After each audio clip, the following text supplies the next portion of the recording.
pasang telinga dan kita perhatikan apa yang akan dijelaskan oleh mentor kita semua, Pak Herman, ya. Oke, waktu dan tempat kami persilakan untuk Pak Herman. Oke, Silakan terima Pak, kasih. Terima kasih sama-sama. Mas Rul sudah membantu opening.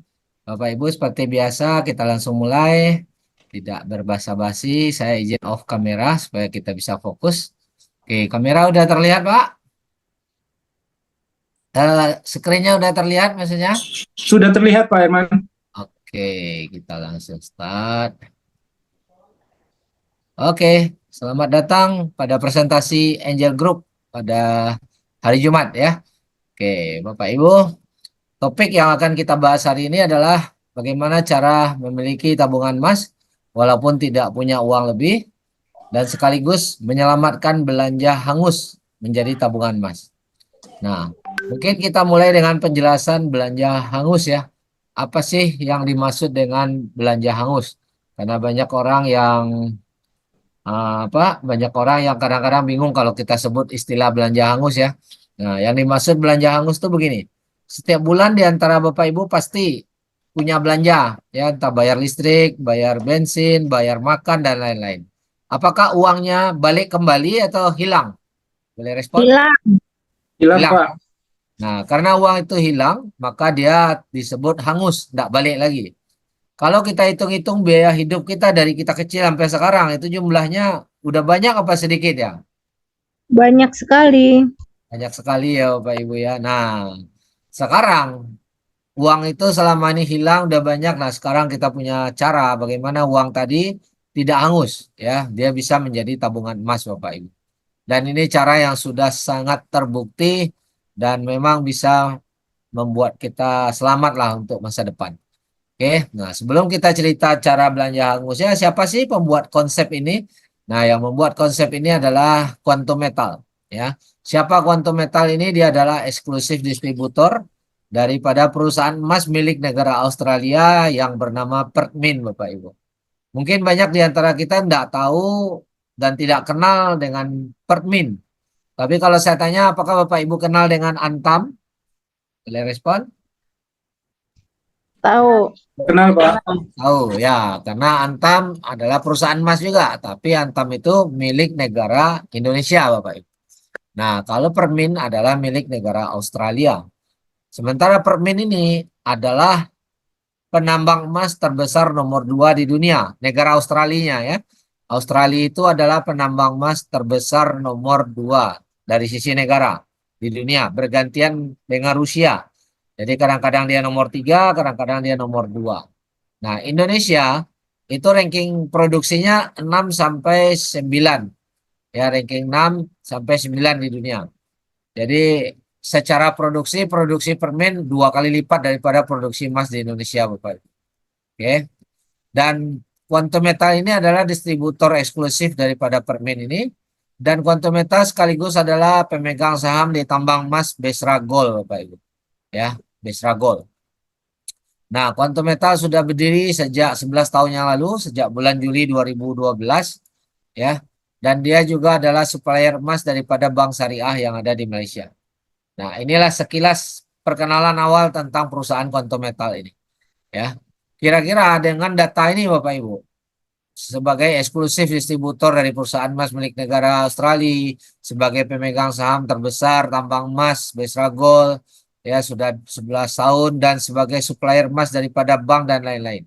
Kira-kira ini perusahaan yang benar atau perusahaan tidak benar? Perusahaan Tuh, benar.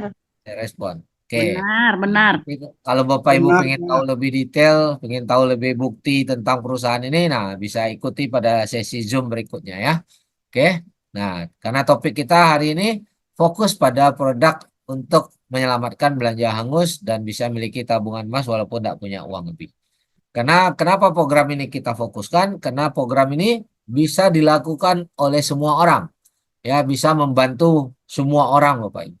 Nah, sekarang kita bahas dulu. Apa yang Quantum Metal tawarkan? Yang Quantum Metal tawarkan bukanlah emas, walaupun dia perusahaan emas, tapi bukan emas seperti yang ada di toko, Bapak Ibu. Ya, kalau sekedar beli emas, Bapak Ibu bisa beli di toko. Kalau sekedar pingin emas batangan seperti Antam dan lain-lain. Beli di toko terdekat, bayar, bawa pulang. Tapi yang ditawarkan oleh Quantum Metal bukan hal yang sama. Yang Quantum Metal tawarkan hari ini adalah solusi buat kita semua supaya bisa meningkatkan aset dan kekayaan dengan sistem emas syariah, dan sistem ini di backup 100% oleh emas fisik. Nah, pertanyaan saya, Bapak Ibu yang hadir hari ini, apakah Bapak Ibu kepingin nggak, ada kemauan nggak untuk bisa meningkatkan aset dan kekayaan Anda? Boleh respon, Bapak Ibu? Ada. Ada ya? Pengen banget, Pak. Hanya satu orang aja ya yang kedengaran dari 54. Apakah, Iya sekali saya Pak. tanya sekali lagi nih, apakah Bapak Ibu yang hadir hari ini yang dengarkan suara saya hari ini, ada keinginan Anda untuk tingkatkan aset dan kekayaan Anda? Ada. Ingin banget Pengen, Pak. Pak. Tuh. Sangat menginginkan, Pak. Iya, jangan malu-malu untuk open mic saat saya bertanya ya Bapak Ibu ya, biar kita sama-sama saling saling terhubung ya. Oke. Nah, saya akan jelaskan dulu bagaimana cara Quantum Metal ini kita meningkatkan aset dan kekayaan. Kita ada sistem ya, ini sistem yang di backup oleh emas fisik ya Bapak Ibu ya. Jadi kita tidak berbicara beli emas di toko. Nah, sekali tegas kalau beli emas di toko, Bapak Ibu tinggal datang ke toko aja. Oke, nah ini program pertama GSA. GSA ini adalah tempat penyimpanan emas yang disediakan oleh Quantum Metal ya. Kemudian sistem ini gratis, aman, dan pastinya 100% diasuransikan ya di Lloyd London ya. Artinya emas tadi dijaminlah keamanannya. Nah, topik sistem yang kedua adalah namanya GCA atau Gold Convert Account. Di sini kita mengkonversi emas menjadi tunai. Dengan cara inilah kita bisa selamatkan belanja hangus dan bisa punya tabungan emas walaupun tidak punya uang lebih. Kenapa? Karena di sistem ini tidak ada tagihan cicilan. Ya, jadi kita bisa ambil uang tunai, jaminkan titipkan emas kita, kita ambil uang dan uang itu tidak ditagih Bapak Ibu, tidak perlu cicil dan tidak ada resiko barang kita dilelang. Ya, jadi barang yang kita titip sebagai jaminan tidak akan dilelang walaupun tidak pernah kita cicil Bapak Ibu. Ya, nah dengan cara itulah kita bisa selamatkan belanja hangus. Nah ini yang akan kita kupas hari ini sampai detail Bapak Ibu. Nah program ketiga namanya GAE ya yang akan kita bahas pada sesi lain yaitu Gold Asset Enhance. Di sini kita bisa dapat bantuan beli emas 10 kali lebih banyak. Bapak Ibu, apakah Bapak Ibu mau dapat bantuan beli emas 10 kali lebih banyak? Dibantu modal untuk bisa beli emas 10 kali banyak? Mau. Mau banget. Mau ya.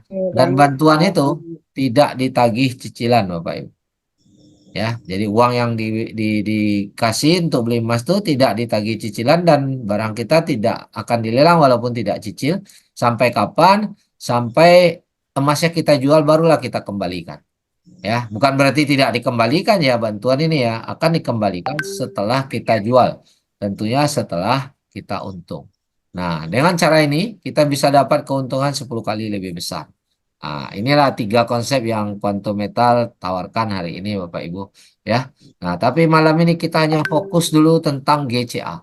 Ya, GCA ini sangat-sangat powerful Bapak Ibu. Kenapa? Karena ini bisa dilakukan oleh semua orang dan ini pasti bisa membuat kita punya aset yang bisa menghasilkan uang untuk masa depan. Oke. Nah, tapi sebelum kita lanjut ke GCA, kita pahami dulu apa ini Gold Asset Account GSA tadi. Tadi sudah kita jelaskan dia tempat penyimpanan emas ya dan gratis aman berasuransi. Nah, ini contoh yang sebelah kanan ini. Bapak Ibu bisa lihat di sini ada tabungan emas 4 gram dan nilai 4 gram itu langsung dinilai dengan rupiahnya 4.590. Ini adalah nomor account emasnya. Jadi dengan ada nomor account ini emas ini bisa kita transfer ya kepada sesama teman yang sama-sama mempunyai account emas. Jadi kita bisa saling transfer. Oke, nah ini tempat penyimpanan yang tadi kita bahas yang berasuransi tadi. Oke, nah setelah kita punya emas ini Bapak Ibu, barulah kita bisa convert menjadi uang tunai. Ya, kita udah punya emas, kita boleh tarik lagi uang tunai. Ya, sekilas sistem ini mirip gadai ya Bapak Ibu ya. Sekilas dia mirip gadai. Kenapa? Karena di gadai pun Anda bisa tarik uang tunai. Ya, misalnya Anda punya emas 100 gram, terus Anda butuh uang, tapi Anda tidak mau jual emas, ya, tidak jual emas, tapi Anda hanya butuh uang. Jadi caranya kita ke Gadai, letakkan 100 gram emas ini kita titip di sana sebagai jaminan, terus kita bisa dapatkan uang kurang lebih 85%. Nah, 85% ini dari 100 gram, ya kurang lebih 100 gram kalau harga 1 juta kan 100 juta. Kalau 100 gram 85%-nya berarti 85 juta. Kita boleh bawa uang 85 juta. Nah, emasnya tetap punya kita dititip, uang yang 85 juta kita bawa pulang. Begitu sistem Gadai, betul? Boleh respon? Betul, Betul. Pak. Betul, Pak. Nah, bedanya kalau di sistem Gadai Bapak Ibu, 85 juta yang Bapak Ibu bawa, ditagih cicilan nggak? Disuruh angsur nggak? Ditagih. Ya, ditagih. Ada kontra nggak?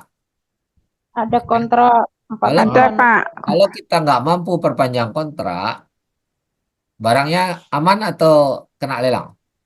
Didenda Kena terus lelang, Pak. Kena lelang ya. Nah, kalau dilelang dalam harga sangat agak kebetulan lagi turun, nah kita ada risiko rugi banyak di situ Bapak Ibu. Nah, oke. Nah, bedanya dengan konsep konto metal ini, kita tidak ditagih cicilan 1 rupiah pun. Jadi uang 85 juta yang kita bawa pulang, nggak ada tuh di telepon, udah jatuh tempo, ayo diperpanjang, ayo dibayar, nggak ada. 1 rupiah pun nggak ada. Sampai kapan? Sampai kapan kita mau. Nah, kita yang tentukan sampai kapan kita mau, Bapak Ibu. Ya, tentunya kita mau setelah harga emas naik, setelah untung, nah kita jual. Ya, jadi selama kita belum jual, nggak ada tagihan 1 rupiah pun. Dan tidak ada resiko barang kita dilelang, Bapak Ibu. Nah, Bapak Ibu lihat perbedaannya. Berbeda apa sama saja? Beda. Beda, Pak. Sama-sama Beda tarik jauh. uang, ya, tetapi Hmm. bedanya kita tidak ditagih cicilan 1 rupiah pun. Mana yang lebih untung? Yang ditagih atau yang tidak ditagih? Tidak Yang tidak ditagih, Pak. Enggak ditagih, ya, dan tidak dilelang. Nah, jadi uang tunai 85 juta tadi baru dikembalikan setelah emas yang 100 gram ini kita nyatakan jual. Tentunya kita mau jual setelah harganya naik. Ya, bisa 1 tahun, bisa 2 tahun, bisa 5 tahun, 10 tahun, 50 tahun, terserah. Ya, kita yang tentukan. Oke. Nah, dari 85 juta yang dibawa, dari 85% ini, karena kita bawa uang, tentunya ada manajemen fee, ya, 3,5% per tahun. Tetapi walaupun ada biaya manajemen fee, Bapak Ibu, manajemen fee ini juga tidak ditagih, ya, 1 rupiah pun nggak ditagih sampai emas itu dijual. Jadi nanti setelah emasnya dijual, barulah manajemen fee dihitung, barulah 85% yang kita bawa ini dikembalikan. Dari mana? Bukan dari uang kantong kita, tapi dari penjualan emas tadi.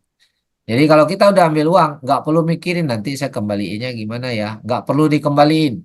Ya Bapak Ibu, karena ini bukan hutang Bapak Ibu. Ya, nah ini nanti yang harus kita nih. Dan walaupun kita nggak pernah cicil, Bapak Ibu bisa berulang, bisa minta tambah tanpa batas. Pada yang kemarin belum cicil tuh, besok mau nambah lagi, taruh lagi emas, ambil lagi 85%. Boleh kalau di konsep ini. Tapi kalau di konsep yang gadai di luar sana, Bapak Ibu kalau belum cicil, nggak akan bisa nambah Bapak Ibu. Ya, malah disuruh selesaikan dulu yang lama. Tapi di sini bisa nambah terus. Nah, itu uniknya sistem kita ini. Ya, sangat berbeda. Oke. Nah, karena kita nggak ditagih cicilan, karena kita bisa nambah terus, di sini tidak ada yang namanya beban hutang Bapak Ibu. Ya, ini yang Bapak Ibu harus paham. Ini tidak beban hutang, walaupun nanti harus dikembalikan. Ya, tetapi dikembalikan dari penjualan barang kita. Ya, selama barang kita belum jual, selama emasnya belum kita jual, tidak ada tagihan. Manajemen fee itu pun tidak ditagih. Maka kalau tidak ada hutang, maka tidak ada riba. Ya, nah ini yang harus kita pahamin. Oke, terus kalau nggak hutang disebut apa dong? Nah, disebut kita lagi kumpulin aset. Ya, kenapa dibilang kita lagi kumpulkan aset?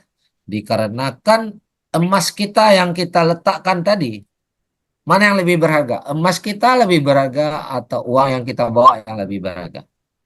Emas lebih Mas yang berharga. lebih berharga. Emas lebih Mas, berharga. Mas. Ya, itu aset. Ya, aset ini bertumbuh. Sementara uang yang kita bawa itu nilainya makin lama makin menyusut, bukannya berkembang ya. Ya kan? Nah, sementara aset emas ini pasti suatu hari kita akan Naik terus. ya, pasti kita akan ambil aset emas ini. Kenapa? Karena nilainya akan bertambah. Nah, inilah yang membedakan. Jadi kita dengan cara ini kita bisa mengumpulkan aset sebanyak-banyaknya, sekonsisten-konsistennya, setiap bulan kah, setiap minggu kah kita boleh nambah aset kita. Baik, bebas kita yang atur. Nah, jadi nanti suatu hari aset kita ini yang kita titip tadi, asetnya setelah bertumbuh, setelah semakin banyak, nah kita jual, kita dapat balik uang. Ya, kita dapat uang keuntungannya, uang yang tadi kita udah bawa pun akan dikembalikan dari penjualan emas tadi. Ya, jadi ini adalah aset, ya, bukan hutang. Nah, oke, ini harus paham dulu. Oke, kita lanjut. Oke, jadi dengan cara ini kita bisa memiliki tabungan emas, ya, walaupun tidak punya uang lebih, dan bisa selamatkan belanja yang selama ini hangus. Nah, seperti apa? Mari kita lihat detailnya step by step. Yang pertama, misalnya, ini contoh aja, kita punya penghasilan 10 juta per bulan, Bapak Ibu. Nah, biasanya kalau kita dapat penghasilan, kita akan langsung belanja. Beli beras, beli daging, kebutuhan harian, bayar listrik, bayar cicilan ini dan itu, sehingga akhir bulan uang 10 juta habis. Tidak jadi tabungan yang bernilai banyak, ya. Kalaupun ada lebih, lebihnya sedikit. Nah, tetapi dengan konsep ini, kita tidak mau membiarkan uangnya hangus. Bayangkan setiap bulan hangus, itu berapa kerugian, ya. Jadi gimana dong caranya supaya nggak hangus? Yang pertama kita belikan emas dulu. Seandainya harga emas 1 juta per gram, ya, buat contoh aja ya, maka 10 juta itu dapatlah 10 gram waktu kita beli. Nah, orang akan bilang, Pak udah beli emas, uangnya habis dong. Sementara uang ini kan mau kita pakai untuk belanja dapur. Uang ini mau kita pakai untuk kebutuhan kita. Nah, bagaimana caranya supaya kita tetap bisa belanja? Maka emas yang ada ini, yang tersimpan di GSA ini, kita ajukan GCA, konversi balik ke tunai. Tapi tidak menjual emasnya. Kita hanya titip, minta balik tunai. Nah, kita dapat 85% dari nilai beli, dan itu 8,5 juta masuk ke rekening. Tapi, kita sudah dapat 8,5 juta, emas yang 10 gram ini tertabung, tetap punya kita Bapak Ibu. Ya, jadi karena kan kita tidak jual, tapi ini kita titip aja. Kalau kita titip, statusnya masih milik kita. Dan kita juga dapat uang 8,5 juta, yang mana uang 8,5 juta bisa kita gunakan untuk belanja kebutuhan harian. Dan kita walaupun sudah belanjakan, uang 8,5 juta tidak ditagih cicilan. Tidak perlu ditebus, ya. Dan tidak akan dilelang barang yang 10 gram ini. Nah, ini barang kita otomatis aman tersimpan di sini Bapak Ibu, ya. Jadi beginilah caranya kita bisa punya tabungan emas. Pertanyaan saya, dengan uang 10 juta yang tadinya habis buat belanja, sekarang tetap bisa belanja tapi punya emas 10 gram. Ada bertambah nggak nilai plusnya nih? Tambah. Tambah ya. Lebih menguntungkan nggak? Menguntungkan. Nah, kalau dulu nggak pakai program ini, 10 juta habis aja. Habis. Nggak ada Ya. tabungannya. Nggak Oke. ada tabungan. Bulan depan kan ada penghasilan lagi, ada pemasukan lagi, ya 10 juta misalnya.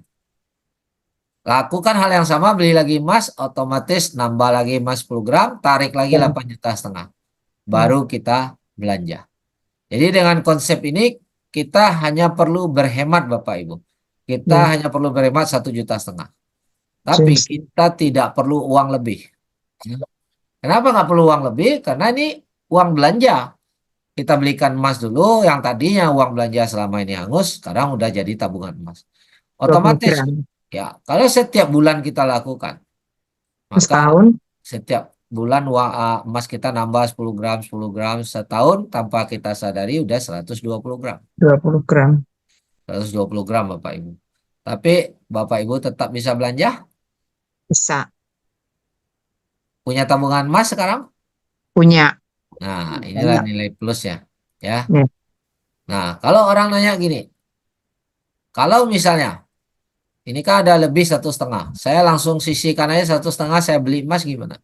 Boleh juga, tapi Bisa. dapat emasnya kalau beli di toko tidak lewat sistem kita, hanya dapat 1,5 gram. Bulan depan sisihkan lagi 1,5 gram. Nah, 1 tahun hanya 18 gram Bapak Ibu. Ya, 10 tahun cara GCA 1.200 gram, 10 tahun cara beli emas di toko hanya 180 gram. 80. Bapak Ibu pilih mana? Punya 1.200 atau punya emas 1.200. 180? 1.200, Pak. Tapi 1.200. 1.200 ini kan nanti ada 8 juta setengahnya kan harus dikembalikan. Terus kena manajemen fee lagi. Masih untung nggak tuh kira-kira? Masih. Nah, mari nanti kita lihat ya hitungannya, kita akan buktikan. Nah, apakah jangka panjang menguntungkan? Dikarenakan setiap tahun ada 3,5%. 10 tahun berarti 3,5%-nya dikali 10 dong. Ya. Kalau Ya. 40 tahun lebih banyak lagi dong. Apa masih untung? Nah, mari Masih. kita lihat berdasarkan data dan fakta yang jelas, data yang sudah terjadi. Oke, kita cek dalam jangka yang agak panjang. Kita cek harga emas per gram tahun 1977. Nah, saat itu ditunjukkan harga emas itu hanya 1.700 Bapak Ibu. Nah, ini Google ya. Google yang menjawab, Bapak Ibu boleh Google sendiri. Di tahun 77 harga emas hanya 1.700. Ya, tapi sekarang harga emas sudah sampai 1 juta lebih. Nah, kalau misalnya di tahun 77, nah ini kita lihat tabel nih, di tahun 77. Bapak Ibu, ini komitmen beli emas 1 kali. Ya, komitmen beli emas 1 kali. Saat itu misalnya kita punya uang 1 juta rupiah. 1 juta rupiah kita beli emas di harga 1.700. Ya kan, tadi Google bilang harga emas cuma 1.700 1 gram kan di tahun 77. Ya. Maka kita dapatkan emasnya 588 gram. Oke, sampai sini sepakat Bapak Ibu? Bisa ikuti ya. Kita dapat 588 gram. Nah, ini dia. Tapi uang 1 juta ini kita tarik 85%-nya, yaitu 8,5 juta balik ke kita. Nah, jadi uang kita nggak numpuk, uang kita nggak tersimpan, ya.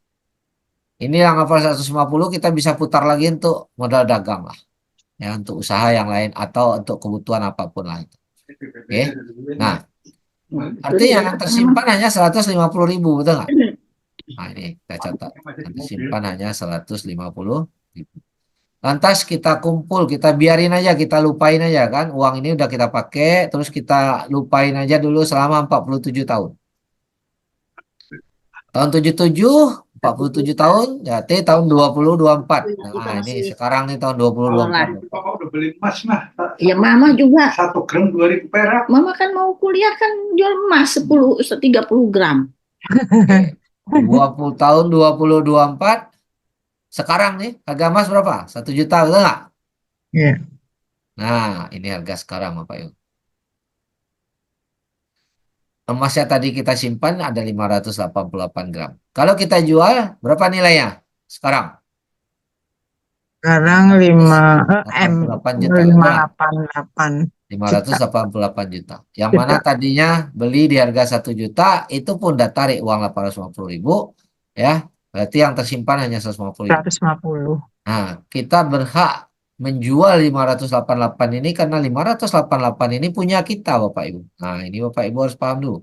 588 ini punya kita walaupun udah tarik uang 850.000. Maka kita perintah ke sistem tolong jual di harga sekarang. Harga sekarang adalah 1 juta. Maka dapat uang 588 juta. Setelah dapat uang 588 juta, Bapak Ibu harus balikkan uang yang sudah diambil. 850.000.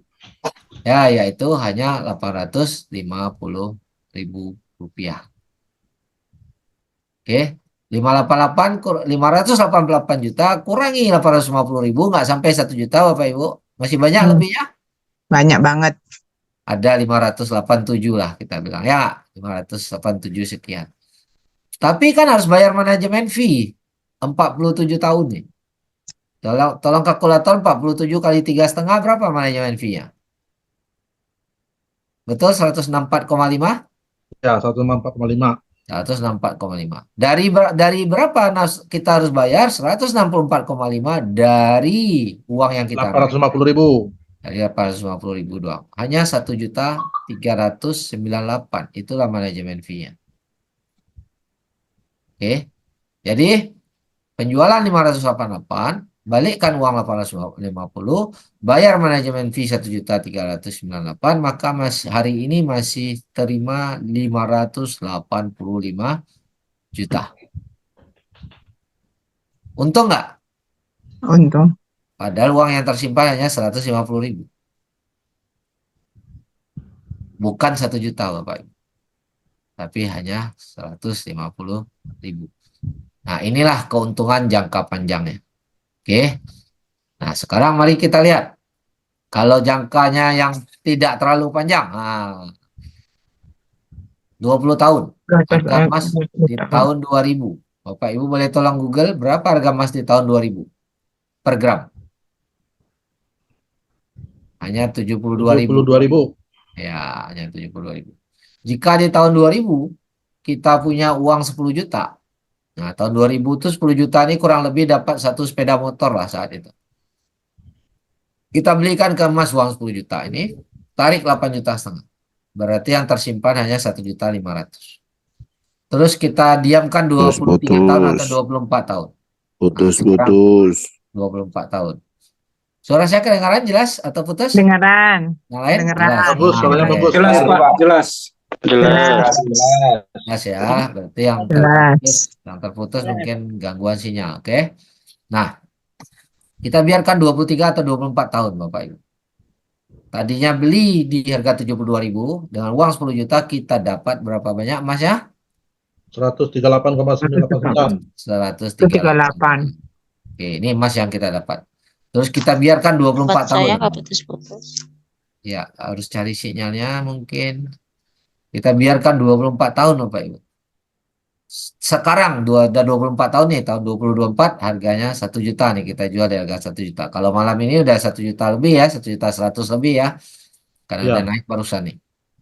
Kita anggap jual di harga 1 juta. Barangnya 138 gram, berapa dapat nilai penjualan? 138,88 juta. Nah, kita harus kembalikan 8,5 juta yang kita ambil dari penjualan nih. Berapa kalau dipotong nih? 138 kurang 8,5 juta. Berarti masih ada 130 juta lebih. 300. Kita harus bayar manajemen fee 24 tahun. Kali 3,5. 24 kali 3,5. 80,5 betul? Iya. Dari jual 80,5 dari 8 juta. 8,5 juta. 8.500. Maka 6.800.000 sekian. Jadi 138 balikkan 8,5, bayar manajemen fee, masih ada bersih kita terima 123 juta. 56. Padahal uang yang kita simpan hanya 1 juta. Bayangkan Bapak Ibu 1.500.000, Bapak Ibu 24 tahun menjadi 123 juta Bapak Ibu. Ya, Bapak Ibu boleh bandingkan dengan deposito, boleh bandingkan dengan yang lain-lain. Ini nggak dikelola jual beli, hanya ditaruh simpan aja. Nah, inilah kita bilang aset ya, aset yang bertumbuh. Yang kita simpan dia akan nambah nilainya. Oke. Nah, ini masa lalu yang sudah dihitung terbukti berdasarkan angka real, angka nyata ya, angka yang sudah terbukti memang menguntungkan atau tidak nih Bapak Ibu? Menguntungkan. Menguntungkan ya. Oke, nah bagaimana kalau ke depan? Kalau sekarang kita mulai nabung emas, masih untung nggak? Sama aja kurang lebihnya. Karena emas tuh kurang lebih pergerakannya sudah ribuan tahun seperti itu aja. Jadi sudah bisa diprediksi lah. Nah, misalnya nih ilustrasi ke depan Bapak Ibu, untuk 10 tahun nih kita nabung, setiap bulan tadi punya penghasilan 10 juta. Sebelum uang 10 juta dibelanjakan jadi hangus, kita beli emas tadi ceritanya kan. Setelah beli emas, baru tarik 8,5 juta, baru kita belanja uang 8,5. Oke, setiap bulan nih, setiap bulan selama 10 tahun Bapak Ibu. Maka dalam 10 tahun itu sudah ada belanja emas 1,2 miliar. Tapi uang kita tidak tersimpan di situ ya. Uangnya kita bisa tarik setiap bulan 8,5 juta sehingga uang ini bisa diputar. Apakah ini untuk putar bisnis kah atau untuk kebutuhan rumah tangga kah, terserah. Ya. 8 juta setiap bulan tarik, maka 10 tahun juga udah tarik 1,20 miliar. Ya. Jadi kita bilang uang yang tersimpan yang tertahan berapa? 1,2 miliar kurangi 1,20 miliar, maka uang tersimpan hanya 180 juta.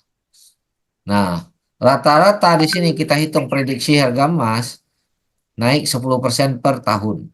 Ya, dan kita rata-ratakan saat ini kita beli di harga 1 juta. Oke. Berarti kalau 10% per tahun, ya, bisa nggak harga emas dari 1 juta menjadi 2 juta 10 tahun ke depan? Bisa? Masuk akal? Bisa. Bisa ya? Oke, Masuk akal, Pak. masuk akal ya. Oke, sekarang kita bilang, kalau setiap bulan 10 juta kita belanja di harga rata-rata 1 juta, maka setiap bulan ada tabungan emas nambah 10 gram. 10 tahun terkumpullah 1.200 gram. Ini ilustrasi. Ini tidak angka real. Ya, karena waktu kita beli kadang naik, kadang turun, kadang naik, kadang turun. Nah, jadi kita hanya rata-rata perkiraan. Oke. Setelah itu di angka 2 juta kita jual barang ini. Jadi barangnya setelah terkumpul, barang ini setelah terkumpul 1.200 gram. Setiap bulan dicicil belinya. Ya, beli emasnya yang dicicil ya, nambah emasnya yang dicicil, uangnya nggak perlu dicicil nih, uang yang udah diambil. Ya, setiap bulan nambah nggak ditagih. Maka di harga 2 juta kita jual, total penjualan kita 2 juta dikali 1.200, 2,4 M kan? Ini hasilnya. Nah, 2,4 M adalah nilai jual. Sementara uang yang udah kita ambil harus dikembalikan setelah waktu jual. Berapa ini? 1.020.000.000. Masih lebih? Masih. Masih lebih 1 miliar sekian. Iya. Ada 3,5% per tahun manajemen fee. Tapi ini nggak full dikali 10 tahun. Kenapa? Karena belinya kan tiap bulan. Tarik uangnya kan tiap bulan. Uang yang kita tarik bulan lalu, manajemen fee-nya baru 1 bulan, bukan 10 tahun. Ya, uang yang kita tarik 1 tahun yang lalu, manajemen fee-nya baru 1 tahun. Uang yang kita tarik 10 tahun yang lalu, itulah yang dikenakan 10 tahun, betul nggak? Maka ini ada rumus menghitungnya sehingga dalam 10 tahun manajemen fee-nya segini, kurang lebih 196 juta. Jadi hasil penjualan 2 miliar 4, bayar uang yang udah ditarik, bayar manajemen fee ini masih lebih buat kita 1 miliar 183 juta untuk 10 tahun mendatang. Padahal uang kita yang tersimpan hanya 180 juta. Padahal uang 8,5 juta udah kita tarik dan kita tetap bisa berbelanja atau tetap uang ini bisa kita putar-putar lagi untuk bisnis atau apapun. Nah, atau mungkin ada anak kita kuliah ya, uang kuliahnya sama uang belanjanya setiap bulan 10 juta misalnya. Ya, selama dia kuliah sekian tahun kita GCA, lama-lama jadi emas, dia lulus kuliah, uangnya balik Bapak Ibu. Ya, dari kenaikan nilai emas ini. Ya, itulah konsep daripada GCA. Menguntungkan enggak ini Bapak Ibu? Sangat menguntungkan. Oke, Sangat bisa nggak kita semua melakukan ini? Bisa. Harus Ya, karena apa? Di sini pun dari 30.000 kita udah bisa beli emas Bapak Ibu di sistem ini. 30.000 udah bisa beli emas, nanti terkumpul 100.000 GCA kan. Jadi semua kalangan bisa. Ya, kita dari kalangan yang kurang mampu boleh beli dalam jumlah kecil. Bagi kalangan pengusaha, konglomerat segala macam mungkin yang biaya bulanannya miliar atau puluhan miliar, mereka juga boleh melakukan GCA. Nah, ini ada dahsyatnya konsep ini. Oke, nah inilah cara bisa nggak nih menyelamatkan belanja hangus? Setuju nggak nih? Setuju. Selamat nih belanja yang tadinya hangus sekarang jadi emas. Iya. selamatkan yang jadi emas. Bisa nggak punya aset emas walaupun nggak punya uang lebih? Bisa. Karena dari uang belanja tadi ya kan? Kalau belanja, Bapak Ibu semua punya belanja nggak setiap bulan? Punya. Semua Oke, artinya Bapak Ibu semua yang hadir hari ini bisa punya tabungan emas dengan cara ini. Setuju nggak? setuju. Menguntungkankah? Ada menguntungkan atau rugi nih program ini? Menguntungkan. Merugi, yang nggak ikut merugi. Yang nggak ikut malah rugi ya. Oke Bapak Ibu, ini bukti Benar nggak nih orang bisa punya banyak tabungan emas? Nah, ini bukti orang-orang yang sudah melakukan dalam 3 tahun dia punya 13 kilo, Pak Ibu. Ya, dari 13 kilo ini dia sudah tarik tunai. Nah, ini convert dia udah tarik tunai 721.000 dolar, sekitar 10 miliar rupiah. Dia udah tarik yang 85%. Walaupun dia udah tarik, dia masih berhak kenaikan nilai yang 13 kilo ini. Nah, di sini ada kenaikan nilai. Nah, jadi kalau harga emas naik, ini keuntungan dia nih. Ini bukan nilai jual. Nilai jualnya lebih tinggi lagi, udah pasti. Nah, cara ngitung nilai jual simple. Nilai sekarang, ini adalah nilai sekarang. Kalau dijual nih, nah ini nilai jualnya sekarang. Balikkan uang yang sudah diambil di awal. Ya kan? Setelah dia balikkan uang yang sudah diambil, tinggal bayar manajemen fee, ini udah dihitungkan oleh sistem Bapak Ibu.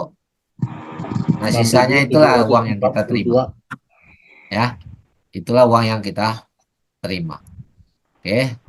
Nah, ini juga satu lagi Puan Eda punya 61 kilo. Semalam saya ketemu Puan Eda di Malaysia. Ini tadi saya baru pulang. Sudah ada 70 kilo lebih ya yang di holding ini ya. Nah, ini kita bahas yang ini aja. 61 kilo dia udah simpan 3 tahun lebih, udah tarik 3 juta dolar, udah beli rumah, udah beli mobil ya. Dan dia masih berhak keuntungan yang 61 kilo. Nah, ini contoh Bapak Ibu. Menguntungkan program ini? Sepakat? Sepakat, Pak. Menguntungkan, Pak. Oke, betul ya. Oke, kita lanjut. Saya punya pertanyaan simpel. Menurut Bapak Ibu, mana orang yang lebih sukses? Oke. Yang punya penghasilan 100 juta per bulan, ya, penghasilan 100 juta per bulan, atau yang punya penghasilan 50 juta per bulan? Boleh respon? Yang 100, Pak, logikanya, Pak. Nah, logikanya tentu 50 secara juta. umum, ya, yang sudah 10 juta. pernah ikut bilang 50, sebenarnya ya nggak selalu harus 50 juga sebenarnya. Ya, dua-duanya bisa lebih sukses sebenarnya, betul nggak? Kuncinya adalah jika yang punya penghasilan 100 juta, pengeluarannya 100 juta. Tidak ada lebih, tiap bulan nol, habis lagi uangnya. Betul nggak? Nggak ada aset tersimpan. Oke. Tapi jika yang punya 50 juta penghasilan, pengeluarannya hanya 30 juta karena dia pandai berhemat, karena memang dia nggak banyak pengeluaran, maka tiap bulan dia ada lebih 20 juta. Dan 20 juta ini dia belikan emas. Nah, dia belikan aset. Nah, bukan hanya emas lah, aset lah pokoknya. Tapi emas itu adalah aset yang paling baik sebenarnya kalau kita tahu ya, walaupun banyak orang punya pendapat berbeda karena ilmunya beda-beda ya. Nah, emas apabila dia ada sistem GAI, ada sistem GCA begini, ini sudah yang terbaik. Bapak Ibu boleh adu dengan yang lain ya. Sekarang siapa yang lebih sukses? Yang 50 apa yang 100? Yang 50, Pak. 50. Yang sukses Tadinya adalah 100. yang punya tabungan emas setiap bulan, Bapak Ibu. Berapapun penghasilannya, yang sukses adalah yang punya kelebihan dan dia simpan dalam bentuk tabungan emas. Itulah yang akan sukses. Oke? Bagaimana strategi GCA dengan penetapan maklumat? Tadi kalau saya sudah jelaskan, cara bisa punya tabungan emas, strateginya dengan menyelamatkan belanja hangus. Itu tadi strateginya, oke? Nah, sekarang saya kasih strategi percepatan. Mau nggak lebih cepat punya sekian puluh kilo? Mau, Pak. Ya.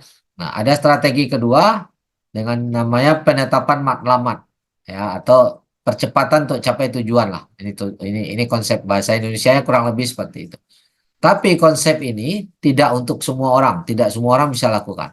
Kalau konsep yang pertama tadi semua orang bisa lakukan.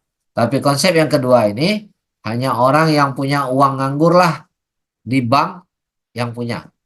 Nah, jadi ini tujuannya mencapai target untuk lebih cepat ya. Nah, program ini harus menggunakan uang tabungan yang nganggur di rekening. Ya.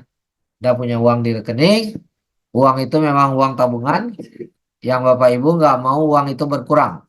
Nah, tetapi kalau Bapak Ibu endapkan saja, mengendap aja di rekening, dia nggak berputar, itu malah rugi juga. Nah, jadi uang tabungan ini kita tinggal tambahkan 15%. Nah, misalnya kita punya uang di tabungan 30 juta. Uang ini kita tidak mau berkurang, tidak mau dibelanjakan. Ini adalah uang cadangan buat jaga-jaga. Nah, oke. Jika ada kepentingan yang sangat darurat, sangat urgen, nah baru ini dipakai. Nah, sekarang kita bisa pakai ini hanya pinjam untuk 1 hari kerja atau 2 hari kerja saja. Nanti dia akan balik lagi ke rekening 30 juta, tapi mas kita nambah. Uang di tabungan tidak berkurang. Dengan syarat kita tambah 15%-nya. Oke, misalnya tiap bulan nih kita lakukan GCA tiap bulan. Ya, contoh. Uang yang 30 juta di bank itu kita pinjam 1 atau 2 hari aja. Kan ini kan tabungan kita, jadi boleh dong kita pinjam daripada bank yang pinjam. Ya, kita tinggal tambah 15%-nya, kita tambah 15%-nya yaitu 4,5 juta, kita GCA kan. Berarti nilai GCA kita kan 34 juta awalnya nih, 34,5 juta, 30 tambah 4,5. Nah, tapi setiap kita GCA kan uang ini, emasnya nambah 30 gram sekian Bapak Ibu, 32 gram lah. Nah, kita anggap aja 30 gram dulu. Hanya menambah 4,5 juta, Bapak Ibu dapat tambahan 30 gram atau 32 gram. Dan uang yang 30 juta ini tadi di rekening akan balik lagi ke rekening senilai 30 juta. Utuh. Dia balik ke rekening senilai 30 juta utuh. Sesuai angka semula di tabungan. Tapi Bapak Ibu dapat tambahan emas 30 gram. Mau nggak? Hanya putar 2 hari emas Bapak Ibu nambah 30 gram. Dan Mau. Bapak Ibu hanya nambah uang 4,5 juta aja. Anggap ini tabungan kita 4,5 juta, tapi kita nilainya 30 gram. Mau nggak Bapak Ibu? Tuh. Coba pikir dulu respon. Ya? Mau? Hanya nambah 4,5 jadi 30 gram? Mau. Mau Pak. Nah, jadi kita nambah tabungan setiap bulan Bapak Ibu. Ini kalau kita ilustrasikan ya. Dengan tabungan yang tadi 30 juta, tiap bulan kita tambah 4,5 juta, 15%-nya. Nah, tiap bulan nambah 32 juta, bulan depan tambah 32 gram, bulan depan 32 gram lagi, 32 gram lagi, padahal kita hanya keluarkan biaya 4,5 juta. 1 tahun kita keluarkan dari 54 juta tapi emasnya 384 gram. Itu setahun Bapak Ibu. Kalau kita konsistenkan ini selama 10 tahun, maka sudah 3,8 kilo 10 tahun. Nah, Bapak Ibu, kalau tanpa kita sadari ya, kita kerja mungkin di kantoran atau apa bertahun-tahun ya Bapak Ibu ya. Bisa 20 tahun, bisa 30 tahun kita baru pensiun ya. Tapi kalau kita setiap bulan terima gaji, kita gunakan cara ini Bapak Ibu. Pada saat pensiun, emas kita mungkin sudah 50 kilo juga. Berpuluh kilo juga Bapak Ibu. Nah, sehingga hari tua kita punya aset, kita bisa nikmati pertumbuhan nilai ini. Karena asetnya adalah emas yang nilainya akan bertumbuh Bapak Ibu. Nah, inilah konsep penetapan maklamat dengan cara GCA. Ya, Gold Convert Account. Nah, cara yang ketiga. Cara ketiga mirip arisan. Kita sama-sama kumpul dana, sama-sama teman yang saling dipercaya, apakah itu keluarga. Misalnya kita kumpul 10 atau 20 orang, ya, gunakan dana bergantian. Nah, ini contoh. 10 orang sepakat. Nah, sepakat bersama buat perjanjian, ayo kita kumpul masing-masing orang 5 juta. Satu orang taruh 5 juta, ini bukan uang hilang, tapi masih uang bersama. Kalau 10 orang terkumpul 50 juta. Sampai sini paham Bapak Ibu? 1 orang 5, 10 orang sudah terkumpul 50 juta. Paham? Paham Pak. Paham. Nah, kita sepakat nih uang 50 nih, kita pakai yuk bergantian untuk GCA. Nah, sekarang diundi misalnya giliran A dulu, setelah itu giliran B ya. Nah, jadi si A pertama 50 juta, dia GCA kan, tapi dia wajib tambahkan 15% dari 50 juta. Nah, 15% dari 50 juta, 7,5 juta. Jadi GCA kanlah 57,5, maka dia akan kembali ke rekening 50 jutanya akan kembali. Ya, 50 juta kembali, tapi emas si A nambah 50 gram di holding inventory-nya. Ya, padahal dia hanya tambah 7,5 juta, tapi nambah 50 gram. Jadi cepat nambah ya, betul nggak Bapak Ibu? Ya, 50 gram nambah, dan uang 50 juta kan balik 1 atau 2 hari kerja. Setelah uang balik ke rekening, gantian si B yang pakai. Nah, transfer lagi ke B uangnya, B yang GCA.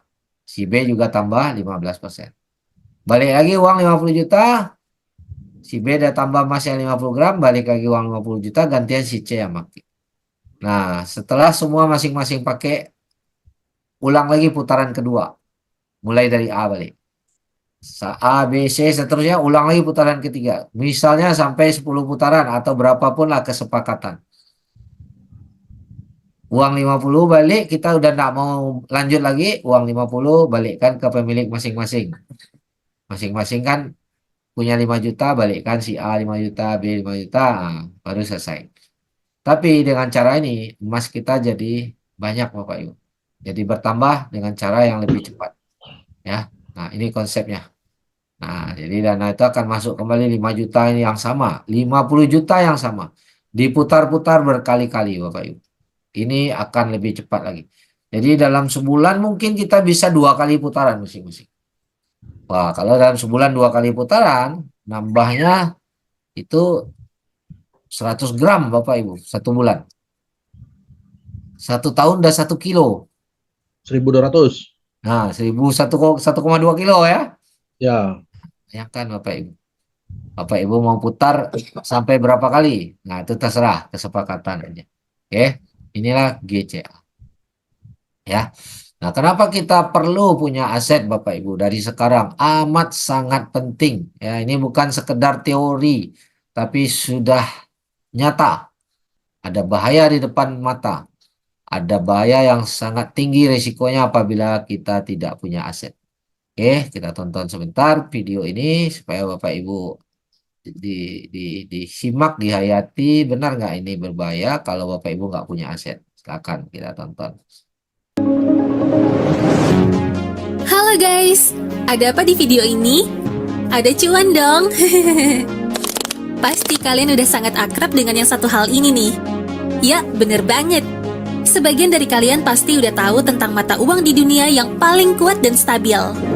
Seperti pound sterling dari Inggris, dolar Amerika Serikat, dan juga euro. Tapi pernah nggak sih kalian mendengar tentang mata uang di dunia yang memiliki nilai tukar sangat rendah? Bahkan harganya sampai jadi lebih mahal dari nilai uang itu sendiri.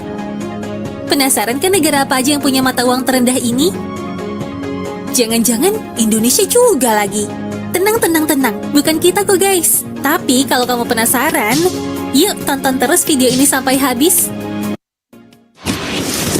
Zimbabwe.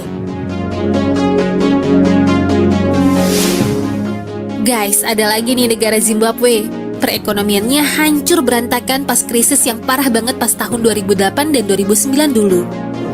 Nilai mata uang dolar di sana juga jadi berantakan pada tahun 2009 karena hyperinflasi yang nggak bisa dikendalikan.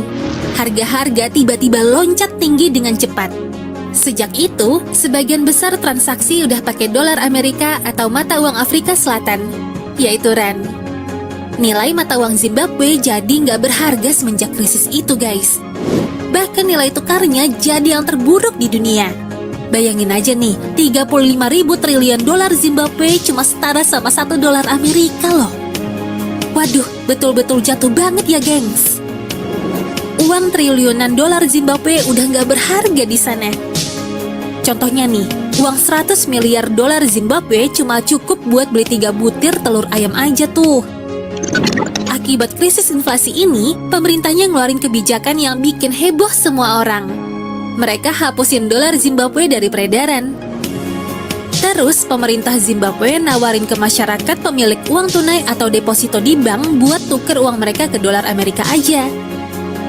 Dan tentu aja, nilai tukernya itu kan 1 dolar Amerika sama dengan 35 kuadriliun atau 35.000 triliun dolar Zimbabwe. Bayangin deh guys, Uang 35.000 triliun dolar Zimbabwe yang cuma jadi 1 dolar Amerika. Bener-bener bikin nangis ini. Padahal kalau kalian punya 35.000 triliun rupiah, kalian bisa jadi orang terkaya di Indonesia nggak sih guys?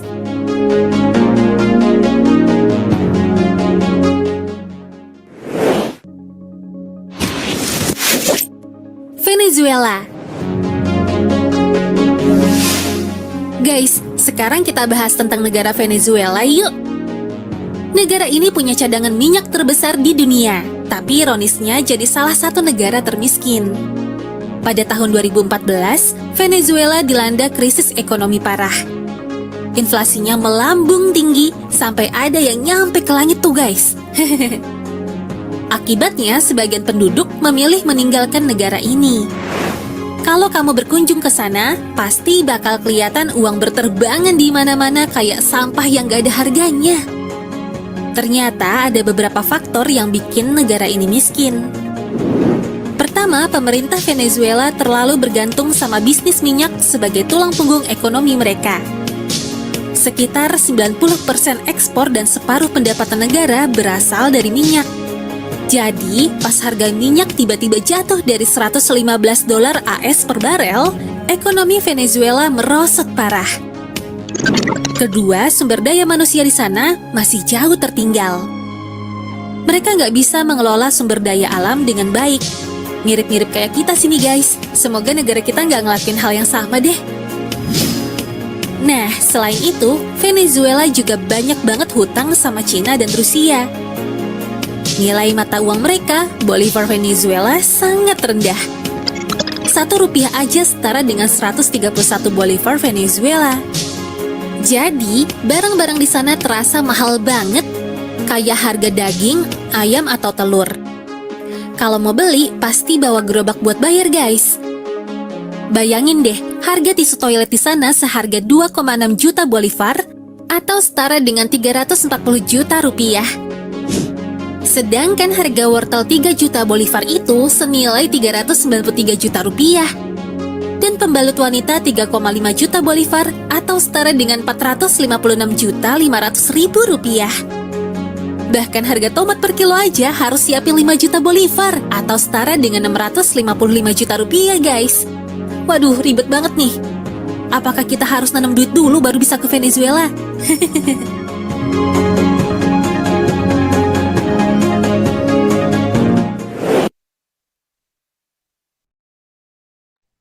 Oke, Bapak Ibu semua.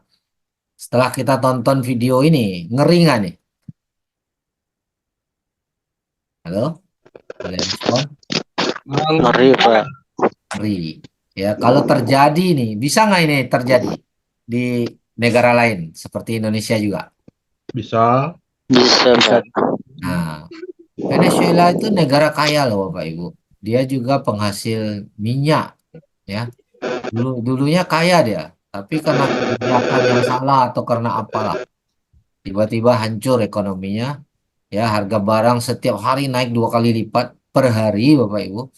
Ya, sehingga nilai sebenarnya bukan harga barang yang naik, uangnya itu nggak berharga. Jadi seluruhnya naik. Ya, harga beras naik, ya, harga emas naik, harga cabai naik, semuanya naik. Sehingga masyarakat yang simpan uang, punya uang 1 miliar pun nggak mampu tuh beli makanan. Tadi di Zimbabwe itu 100 miliar hanya 3 butir telur ayam Bapak Ibu. Kalau itu terjadi Bapak Ibu nggak punya aset Bapak Ibu, hanya pegang uang tadi sudah tidak berharga, udah sampah, udah kayak sampah, betul nggak? Tadi kita lihat berserakan tuh uang tuh udah kayak sampah. Tisu toilet aja lebih mahal daripada uang. Nah, itulah kenapa pentingnya kita punya aset dari sekarang.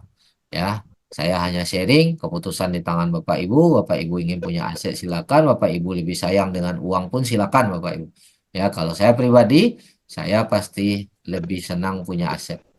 Uang juga saya senang lah, tapi aset itu lebih menguntungkan untuk jangka panjang, dan pastinya aset emas dengan cara GCA ini kita bisa punya aset dan tetap bisa punya uang untuk belanja.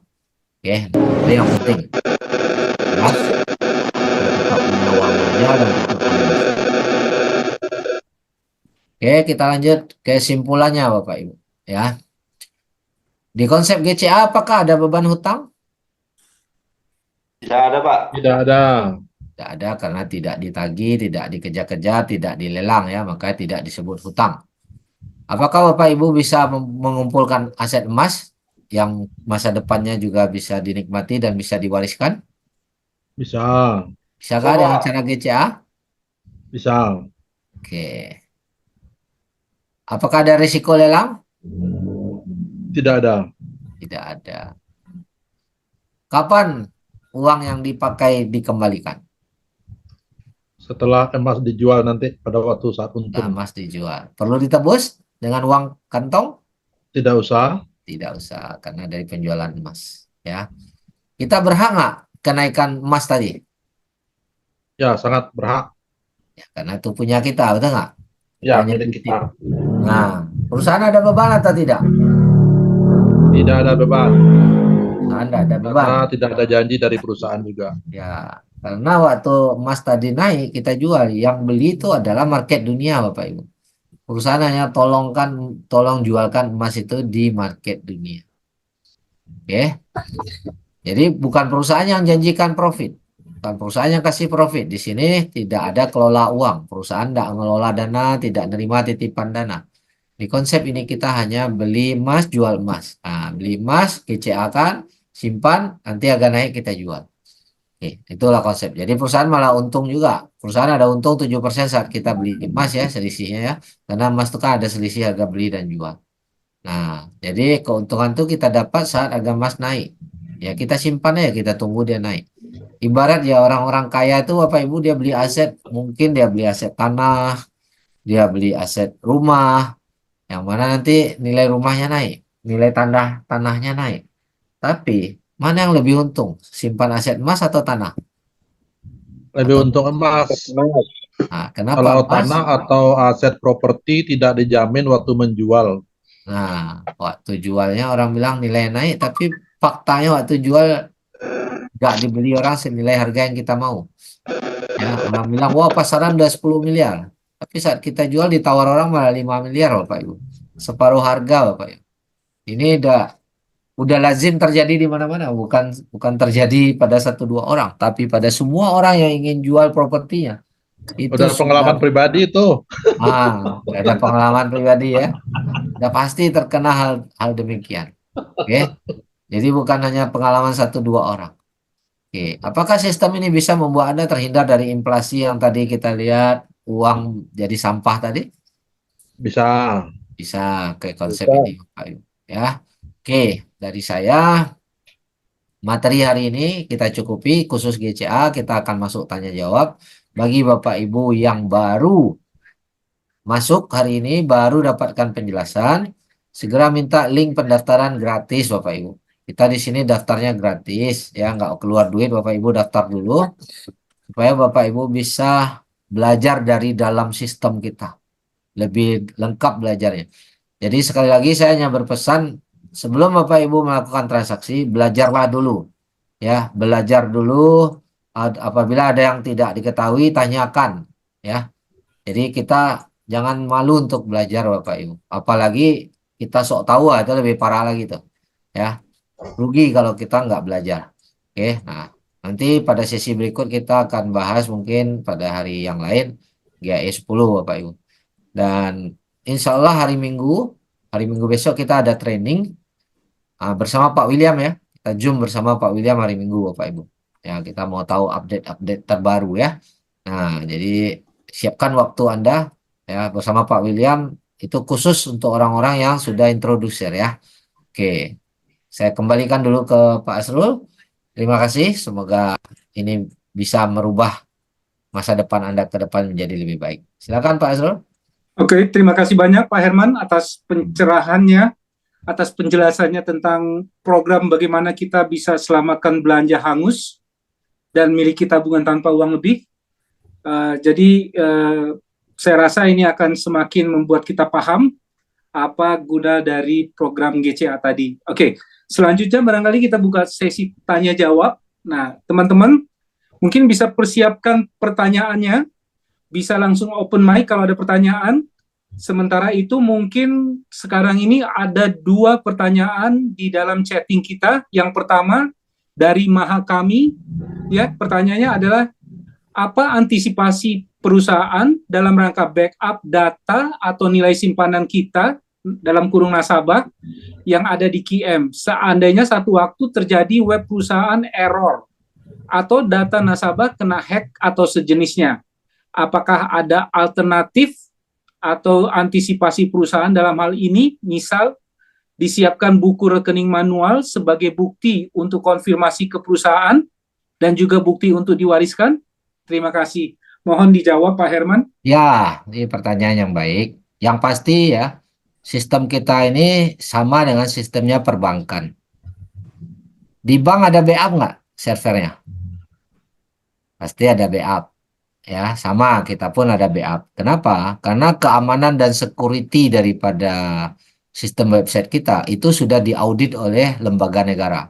Baik lembaga negara yang ada di Malaysia maupun lembaga negara yang ada di Indonesia dan sudah dinyatakan lulus secara secure-nya bank. Bahkan di Malaysia, Bank Malaysia, ASEO Gold, Pegadaian itu memakai sistem yang ada yang QM punya. Jadi mereka pinjam sistemnya QM ini karena mereka juga beli emas sama QM, Bapak Ibu. Nggak mungkin mereka berani memakai sistem web yang lemah, ya. Nah itu. Jadi sistem ini sudah diaudit oleh lembaga negara dan ini memang sudah standar, ya. Jadi kalau Bapak Ibu percaya taruh uang di bank, ya kurang lebih di QM pengamanannya sama. Oke. Mungkin kalau kita sistemnya nggak ada buku tabungan karena kita bukan bank. Hari ini pun bank nggak pakai buku tabungan lagi, Bapak Ibu. Ada nggak yang hari ini tiap hari pergi ke bank, pergi print buku untuk transaksi? Ada kira-kira? Nggak ada. Nggak Yang ada. tiap hari pergi ke bank cetak buku? Tapi Nggak ada. zaman Nggak waktu lagi. saya sekolah dulu tuh, itu tiap hari kita ke bank hanya pergi cetak buku aja. Kalau sekarang nggak ada lagi, ya. Nah, kenapa? Karena sistemnya itu sudah aman, Bapak Ibu, sudah di backup oleh servernya itu berlapis ya keamanannya. Ya, karena sekali lagi ini bukan perusahaan yang online tidak jelas, tapi ini perusahaan yang memang jelas fisik perusahaannya. Itu pertanyaannya jawabannya seperti itu. Oke, tapi kita punya sertifikat, setiap pembelian ada sertifikat yang kita bisa simpan, kita bisa print. Nah, itulah sebagai bukti kita punya aset. Tapi tidak simpan pun tetap aman karena kalaupun websitenya dihack atau apa, maintenance itu paling hanya hitungan tidak lebih dari 4 jam dia sudah online lagi, Bapak Ibu. Oke, Oke. kita lanjut. Jadi kesimpulannya kita nggak perlu buku tabungan ya Pak Herman ya, Ya, karena sudah di backup oleh Quantum Metal. bank pun sekarang nggak pakai buku tabungan. Iya, iya. Oke. Oke, terima kasih Pak Herman. Pertanyaan selanjutnya dari Pak Yosi, kita menyimpannya bentuknya apa? Aplikasi ya? Kita nyimpannya emas. Memang bentuk emas fisik. Tadi kan kita udah jelaskan di backup 100% emas fisik. Memang 100% ada emas fisiknya. Jadi online ini hanya membantu kita untuk memudahkan transaksi. Ya, sekarang semua bidang usaha semuanya pakai sistem online, Bapak Ibu. Kenapa? Itu untuk memudahkan bertransaksi. Nah, tapi fisiknya 100% ada. Jadi yang disimpan itu adalah emas fisik. Oke, itu jawabannya. Silakan. Oke, Pak Herman, tadi menyambung pertanyaan Pak Mahakami, dia bertanya lagi, Pak. Kalau perusahaan mungkin, Pak, maksudnya mungkin ada backup. Tapi kalau nasabah yang tidak punya data karena HP error, bagaimana cara confirmnya, Pak?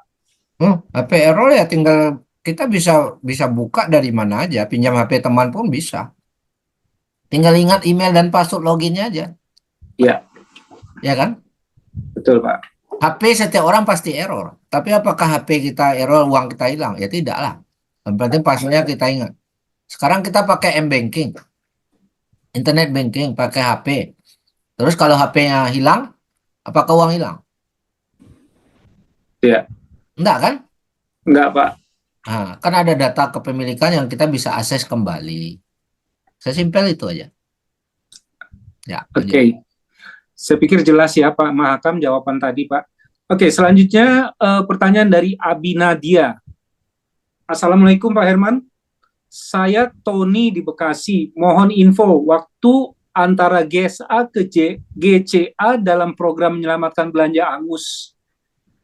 Terima kasih. Oh, maksudnya mungkin berapa lama barangkali Pak antara kita melakukan GSA ke GCA dalam program menyelamatkan belanja angus.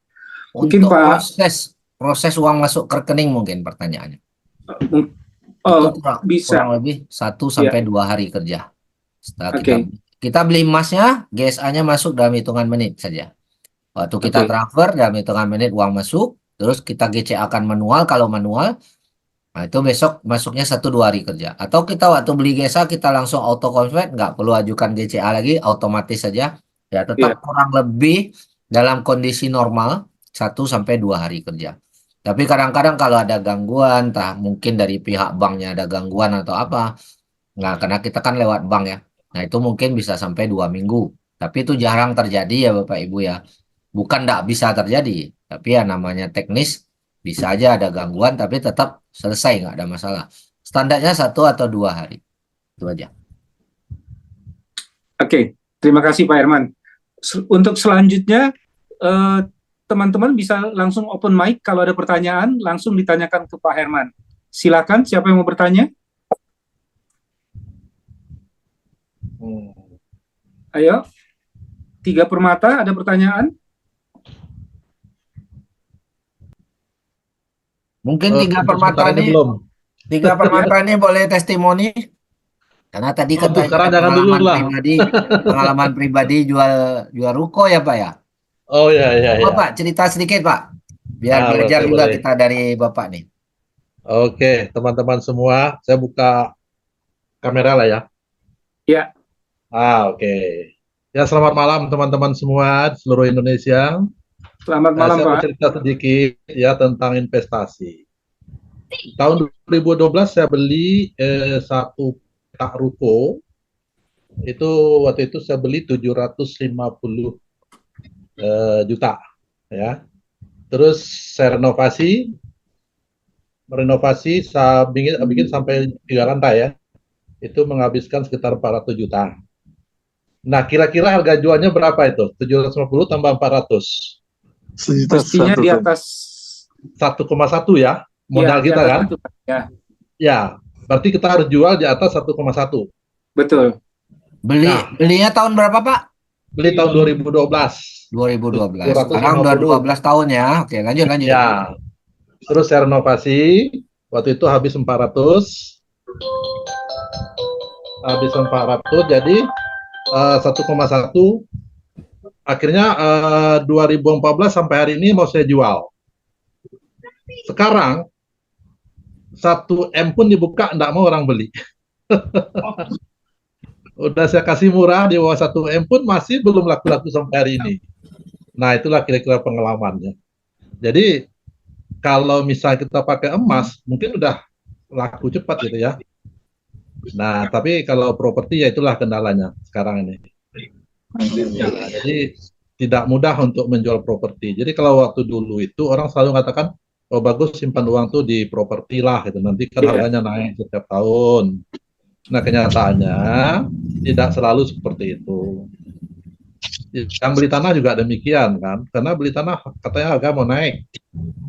Ya contoh dulu ini pengalaman juga waktu di Sumatera Barat ya, sebelum Bandara Internasional Minangkabau dibangun, itu orang rebutan beli tanah di sekitar bandara dengan harapan nanti waktu bandara jadi harga tanah bakal naik melambung 3 kali 4 kali lipat.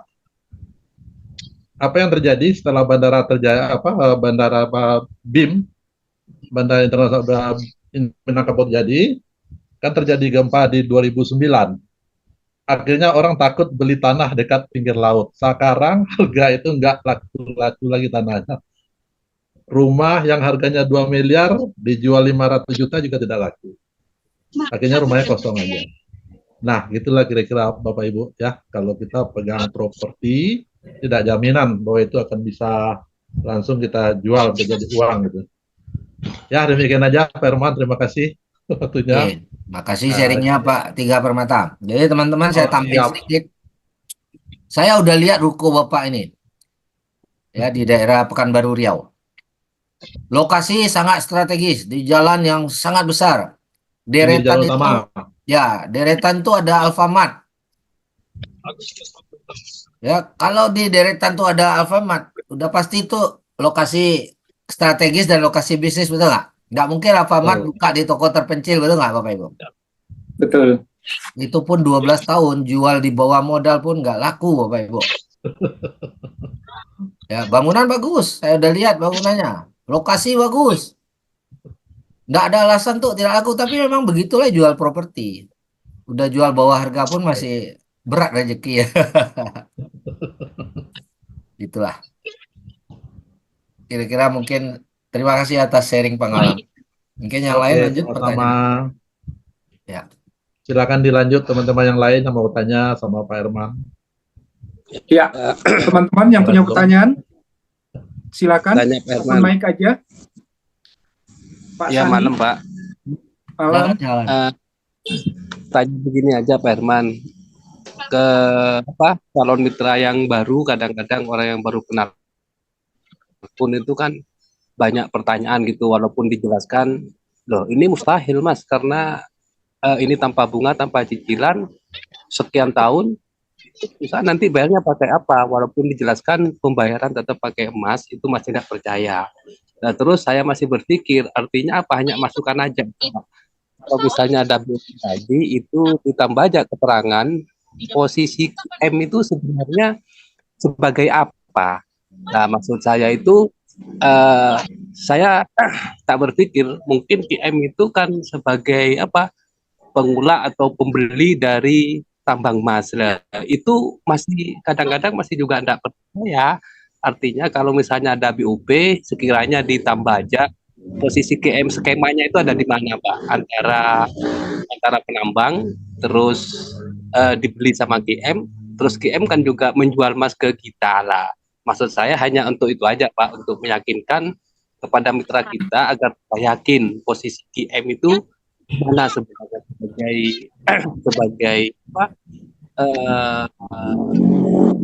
apa itu, sebagai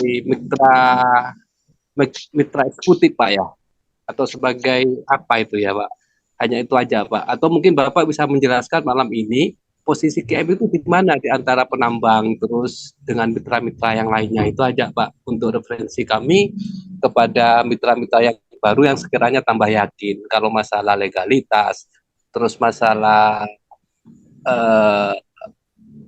fee 3, sekian itu sudah kita jelaskan, tapi kadang-kadang masih depan posisi QM itu sebenarnya di mana. Nah, saya sudah menjelaskan, tapi mungkin andai kata pas BOP itu ditambah 5 lagi itu akan lebih bagus Pak.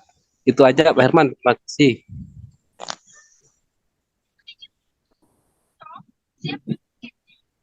Halo. Oke. Nah, terima kasih Pak atas usulan dan pertanyaannya. Saya akan jawab dulu satu-satu. Baik tentang posisi QM. Sebenarnya tentang posisi QM saya sudah jelaskan dari awal. Hanya tidak mendetail kepada teori posisi QM karena nanti ada terjelaskan tentang perusahaan juga. Nanti ada sesi untuk tanya jawab. Nah, dengan bertanya ini kan kita tahu, oh ini kebutuhannya dijelasin ini ya. Tapi kita bicara posisi QM sebenarnya di awal pun saya udah jelaskan siapa ini Quantum Metal ya. Bentar, saya nak balik dulu. Oke. Nah, ini secara ringkas saja kita sudah jelaskan di sini QM ini siapa? Ya, dia bukan pedagang eceran emas, tapi eksklusif distributor perusahaan emas milik negara. Jadi bukan toko eceran, tapi distributor emas negara. Oke, ini sudah satu poin ini paham perbedaannya? Ya sudah Pak. Oke, yang kedua, dia bukan seperti bank atau bukan seperti pegadaian. Nah, kalau bank nggak mungkin lah tidak ada cicilan. Pegadaian nggak mungkin nggak ada cicilan. Saya setuju itu pernyataan itu. Kenapa QM bisa mungkin? Nah, kita lihat dulu. Apakah bank distributor emas? Apakah Pegadaian distributor emas? Apakah bank distributor emas? Bukan. Bukan. Bukan kan? Kenapa bank harus tagih cicilan? Dan kalau nggak cicil, kenapa bank harus sita dan lelang barang orang? Nah, itu jawaban. Karena bank itu hidupnya memang dari bunga. Bank itu bayar gaji karyawannya dari cicilan-cicilan. Kalau orang nggak cicil, dia nggak bisa bayar gaji karyawannya.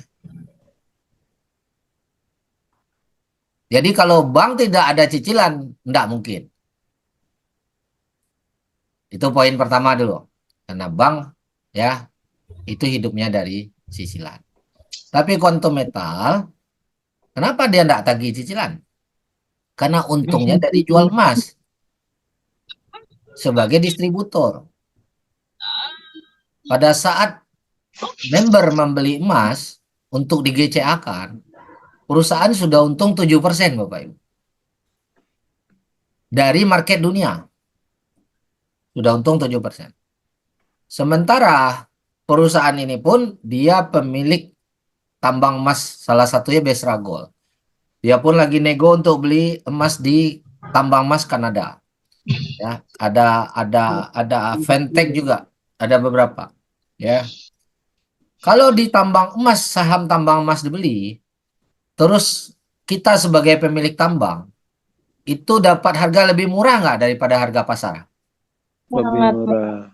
Lebih murah lagi, Bapak. Jadi QM ini untungnya bukan dari cicilan, makanya dia nggak perlu tagih cicilan pun. Pada saat kita beli emas di perusahaan ini, untungnya sudah dari selisih harga market dunia, sementara dia beli emas dari tambang pasti harga di bawah market dunia. Maka dari itu dia bisa subsidi itu cicilan. Tetap cicilannya kan tetap ditagih. 50 lagi. 3,5% cuma ditagih belakangan setelah kita jual.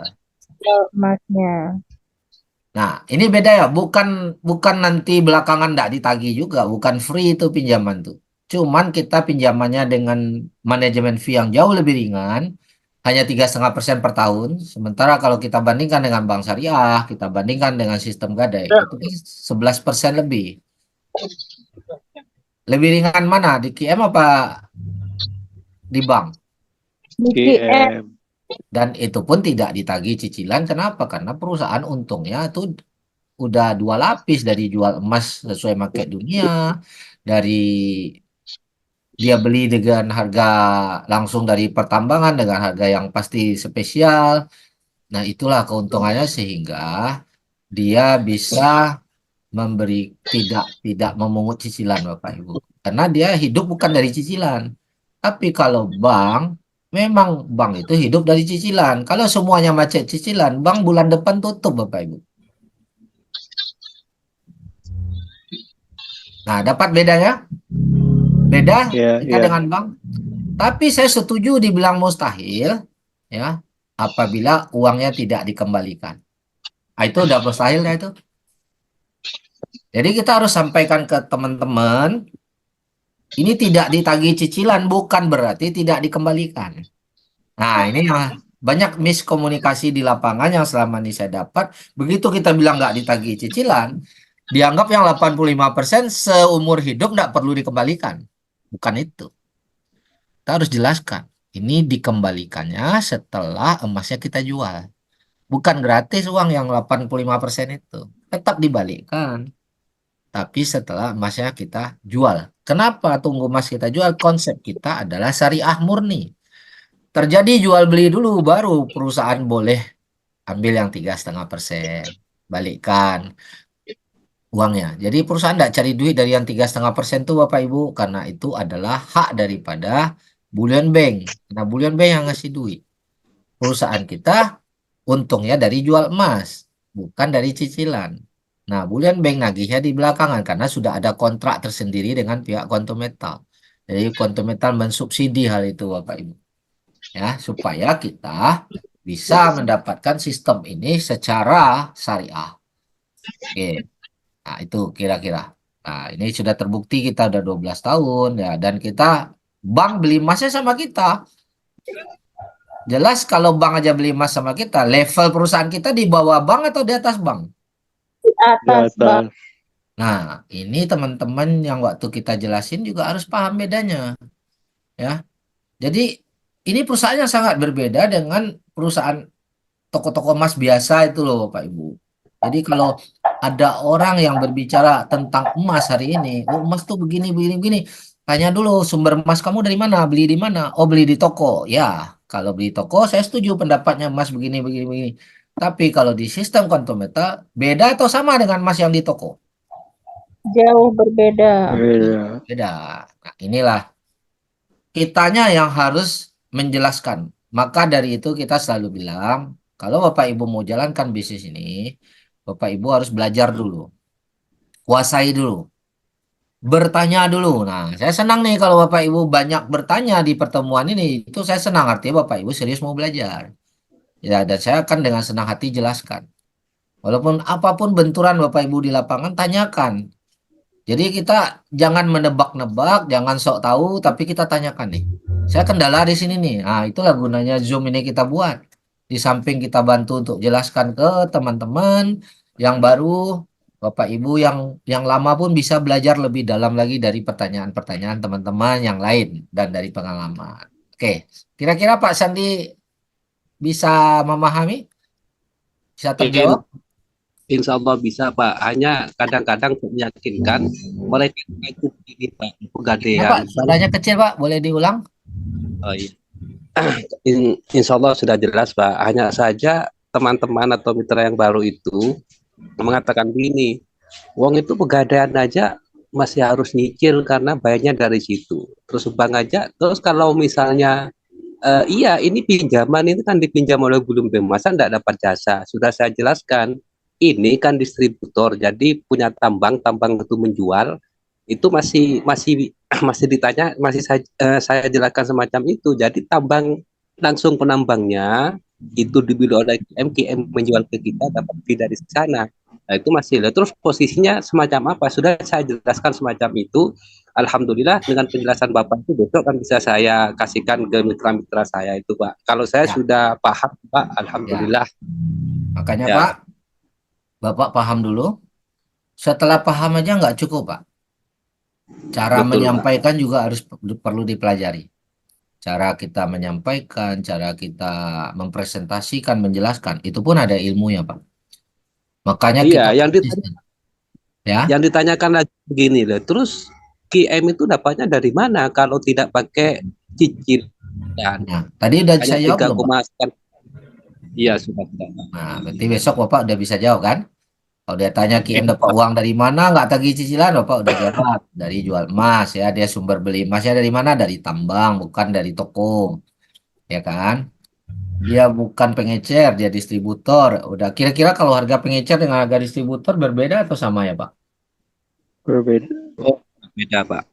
Pasti ada spesial lah, distributor kuantitinya ton, Pak. Bukan kilo-kilo lagi, Pak. Ya kan, pasti beda. Beli di tambang lebih murah lagi nggak tuh? Beda lagi nggak? Nah itulah quantum metal. Sehingga bank aja beli. Jadi kalau dia bandingin pegadaiannya nggak bisa. Lo memang level perusahaan kita jauh di atas pegadaian, Pak. Memang iya pegadaian nggak akan bisa. Memang iya bank syariah nggak akan bisa. Kenapa? Karena bank syariah hidupnya memang dari cicilan. Kita nggak, perusahaan kita nggak hidup dari cicilan. Jualan emas, Pak. Nanti kalau Bapak udah pelajari omset, itu omset per tahun kita triliun Pak, triliun rupiah, bukan kecil-kecil. Itu sekarang, bayangkan 5 tahun lagi, 10 tahun lagi. Hari ini perusahaan masih berpikir untuk nambah terus stok emas. Karena ke depan bakal lebih banyak lagi permintaan. Oke, kira-kira gitu Pak Sandi, nanti boleh tanyakan lagi kalau masih ada yang belum terjawab ya. Oke, lanjut. Oke, selanjutnya kita kembali ke chattingan dulu ya. Udah ada 3 chattingan yang masuk, pertanyaan yang masuk. Yang pertama dari Pak Levianus.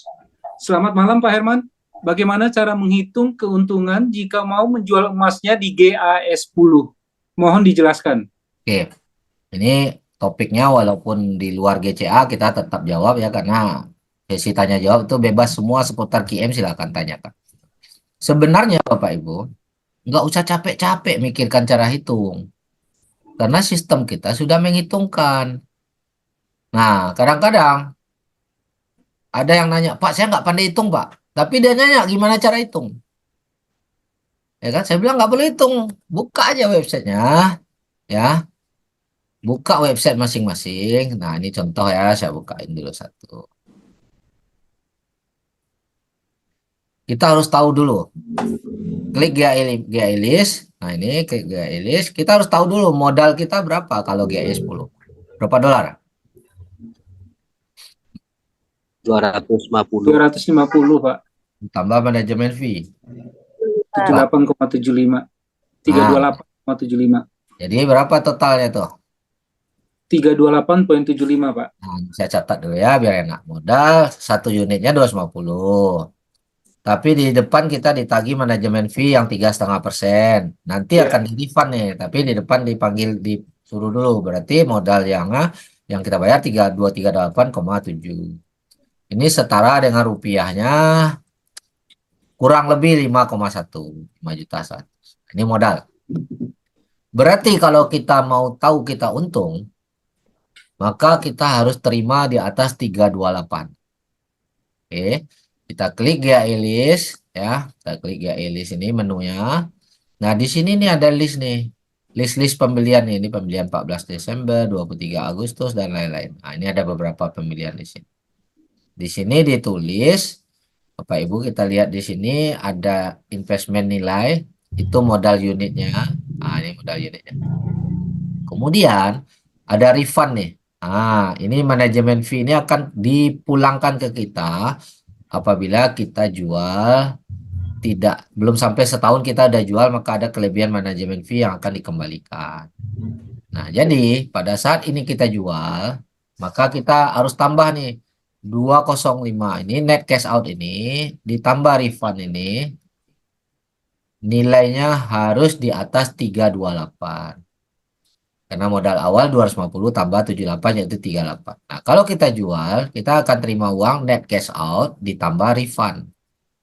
Yang 78 ini akan dikembalikan sisanya. Nah, yang ini udah untung belum nih yang saya kotak nih? Belum. Belum, karena 205 tambah 61 baru 266. Sementara modal saya 328. Belum untung, nggak perlu jual. Ya kan? Sampai sini paham? Nah, yang bawahnya nih. Yang bawahnya ini 350. Ada refund 37. Berarti kalau saya jual, saya dapat uang 350 ditambah 37. Sementara modal saya tadi berapa?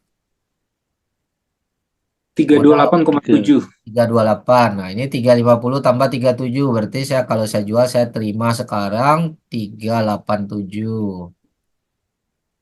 Udah untung? Udah. Untung, Pak. Nah, kalau mau jual silakan. Tapi saya emang belum mau jual. Saya tunggu 2100 baru saya nak jual nih rame-rame nih. Oke, tapi Bapak Ibu nggak harus ikut saya, bebas ya. Nah, cuma ini kan kita cerita cara hitungnya. Ya, ini pun, ini tambah ini berapa? 277 tambah 19. Udah profit. 292. Nah, udah untung belum? 296, sorry. Ini ditambah ini udah untung belum? Profit dikit. Belum untung. Karena masih di Belum bawah untung. 328. Ya. 277, kalau 277 dibandingkan ini memang profit. Tapi kita ngitungnya nggak gitu. Manajemen. Ini ditambah pengembalian ini. Jadi berapa ini ya? 297. 297 lah ya. Kurang lebih, ya. Sementara modal 328. Masih belum kan? Belum. Ya, Yang terus itu lama banget, Pak ya. ya, jadi sesimpel itu hitungnya. Apakah rugi? Nggak rugi, kita tunggu aja dia naik lagi. Harga emas walaupun turun nanti pasti naik kok melebihi. Nah, itulah. Ya. Jadi kira-kira terjawab tuh cara hitung? Terjawab, Pak. Nah, ini Pak Levianus mungkin boleh respon. Bisa dipahami? Jawabannya sudah bisa terjawab? Orangnya masih ada? Oke.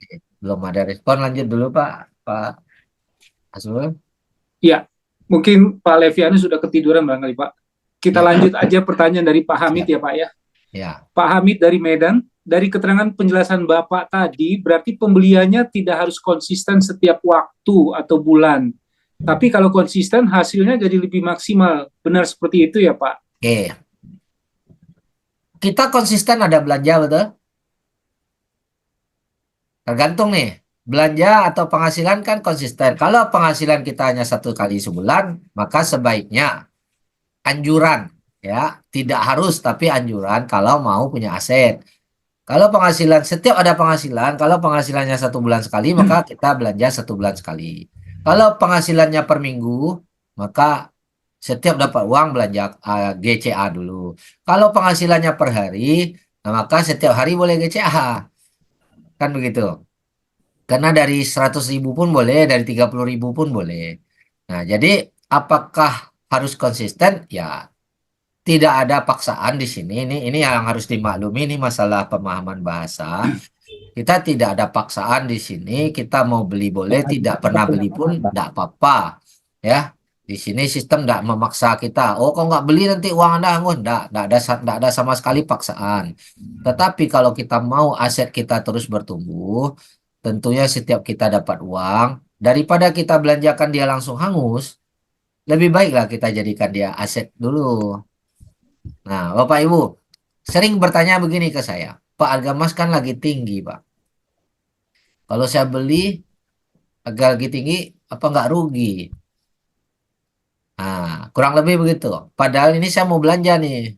Nah, pertanyaan saya Bapak Ibu, jika hari ini kan harga emas lagi tinggi nih, tapi Bapak Ibu lagi dapat uang nih, mau belanja nih. Kira-kira Bapak Ibu belanja biarkan dia hangus? Atau tetap beli emas dulu walaupun harga emas lagi tinggi, tapi jadi punya tabungan emas? Tetap beli emas. Tetap beli emas walaupun lagi tinggi? Ya. Harga Iya. harga rendah. Kenapa? Kalau saya tak beli emas, uang saya hangus begitu saja. Hangus. Betul nggak? Betul. Ya. Tapi kalau saya beli emas, ada emasnya. Tapi kan lagi tinggi, Pak. Iya, hari ini lagi tinggi. 3 tahun lagi itu dianggap murah. Hari ini kita bilang harga sekarang ini tinggi nih. Nah, bahkan dibilang, wah ini Pak, nah kita lihat grafiknya ya. Nah ini Pak sudah mendekati harga tertinggi di dunia sepanjang masa, Pak. Betul. Tapi 3 tahun lagi, angka ini bisa jadi harga terendah 3 tahun ke depan. Nah ini. Ya kita BGCA, uangnya kan kita udah tarik. Kita panen emasnya kan enggak sekarang. Bukan bulan depan. Bukan juga tahun depan sebenarnya. Tapi kita kumpul dulu sampai dia sekian kilo. Nah, barulah hari tua kita panen. Kenapa harus tunggu hari tua? Kita tunggu banyak, bukan masalah tunggu tuanya. Kita tunggu banyak. Kenapa? Karena uang 85% kan sudah diambil. Uangnya udah dipakai. Kita anggap uang itu udah habis dah. Tapi sekarang kita punya aset emas. Ya. Dan tujuan kita di GCA ini adalah mengumpulkan banyak emasnya dulu. Bukan cari untung di sini. Untungnya tuh otomatis Bapak Ibu kalau emasnya banyak. Tapi kalau emasnya 1 gram, 2 gram, terus buru-buru mau jual. Aduh, kapan punya asetnya? Ya kan? Nggak punya aset kita, buru-buru kita jual kan pegang rupiah. Artinya cinta uang kertas tadi. Yang mana uang kertas itu pasti kena inflasi. Harusnya banyak orang tuh nggak sadari. Dia lebih sayang dengan uang yang kena inflasi daripada sayang dengan aset. Nah, GCA ini ngajarkan kita untuk punya aset walaupun tidak punya uang lebih, Bapak. Jadi harus tahu tujuannya. Tujuannya kumpulkan banyak aset dulu. Setelah dia banyak, Bapak Ibu nikmatilah hari tua ke hari apa ke terserah lah. Oke, itu kira-kira jawabannya. Ya. Oke. Terima kasih Pak Herman. Selanjutnya pertanyaan dari Pak Ahmad. Pendanaannya dapat dari Bullion Bank. Kalau tidak ada tagihan cicilan, bagaimana Bullion Bank membayar pegawai-pegawainya, Pak? Oke, pertanyaan yang bagus juga ini Bapak Ibu. Ya. Bullion Bank itu berbeda dengan bank yang biasa ya, seperti yang kita kenal Bapak Ibu. Ya, sistemnya beda. Yang pertama, sistem jaminannya yang dia pegang aja udah beda tuh. Bullion Bank hanya pegang jaminan emas dan perak. Oke. Lebih mudah dan lebih aman mana? Bank biasa yang simpan properti dengan bank internasional bullion yang simpan emas. Itu dulu kita tengok. Mana yang Aman, lebih Mas. aman? Bank yang simpan Pak, emas atau bank yang aman, simpan properti? Simpan emas, Pak. Simpan emas, karena emas begitu dia butuh uang, emas dia cairkan, dia dapat uang. Oke, itu yang pertama. Yang kedua, bullion bank ini juga adalah sistem, Bapak Ibu. Ya, bullion bank ini adalah sistem. Dia juga di backup oleh bank yang apa namanya, yang konvensional juga, ya. Itu kedua, yang mana ada fractal reserve. Jadi dia gabungan. Cuma khusus yang namanya bullion bank hanya pegang jaminan emas dan perak. Itu yang kedua. Yang ketiga, bullion banknya nagih ke QM Bapak Ibu setiap tahun. Nah, bukan bullion bank itu tidak nagih, tapi QM yang subsidi kita Bapak Ibu supaya kita tidak ditagih. Sampai sini Bapak Ibu paham? Bullion banknya nagih setiap tahun ke QM. Tapi QM mensubsidi kita, QM bayar dari keuntungan dia, karena keuntungannya tadi kan sudah saya beritahu, dari dia jual beli emas sudah 7%. Dari dia beli di tambang, dia pun sudah untung 10% lebih Bapak Ibu. Emas di tambang itu. Jadi dia sanggup untuk tutup yang 3,5% per tahun itu. Dari uang yang kita ambil. Dan ada perputaran omset baru lagi, betul nggak?